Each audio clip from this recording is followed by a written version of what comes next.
Hey guys, Jake Teasler here. I'm going to show you how to shift the S550 2015 Mustang GT without making a lot of noise. So everybody's got the brand new Mustang and they're wondering why it sounds like a Model T when you shift, and the rear end clunks and clatters and it's clunky and it feels like crap when you're shifting. It's hard to shift, it thuds, all this stuff. So here we go, we're going to start it up. Alright, so clutch is out, it's in neutral. If I go ahead and push the clutch in and push it in first gear in a hurry, you're going to hear a thud. So ready?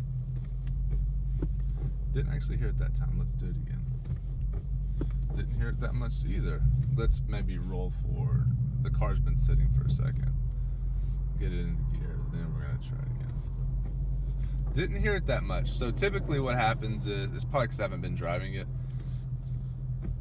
Anyways, it's going right in. So what you do, it normally thuds when you do that. The way to prevent from that happening would be to push in the clutch, give it a little pressure, and let the car go into gear when it's ready. So push a little pressure and then the car will just naturally slide into gear. You're not pushing the car into gear, you're putting pressure and allowing the gear to go in by itself. So the difference is, clutch is in, I can use my 2 fingers to get it into gear this way if you just take your time, okay? So, and then here's how we're gonna do our shifting. This car, if you don't rush it, goes into gear with 1 finger, right? Now, if you rush it, it's really hard to get into gear. That's what synchros are for, right? So if I do that, it just clunks. It feels like crap, actually. It's not fun to drive. So you have to be gentle, put a little pressure, and then it'll go into gear, no problem. So what happens is, people are basically just rushing through the gears. And if you take your time, it slides into gear, no problem. So another thing I wanted to cover is rev match upshifting. So what happens is, if you go into the babe, go to the gauge cluster up here, the one over here. So I'm in 3rd gear. What I'm going to do, I'm just going to shift and hold the clutch in, but I'm going to put the car into 4th gear.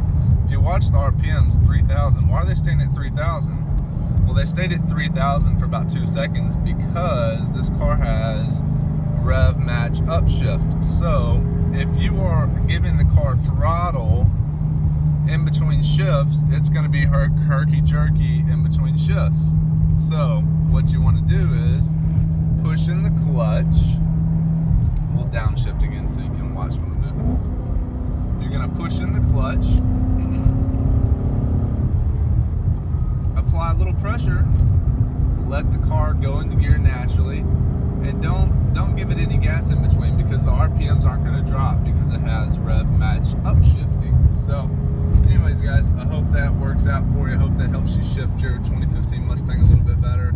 It makes it a ton more enjoyable for me, knowing that the car will just go into gear very easily, and instead of, you know, feeling like your transmission's hard to shift. It's actually not hard to shift if you just give it about a 1/4 of a second and allow it to do what it's made to do for those synchronizers. So anyways, hope you enjoy your new Mustang. Talk to you soon.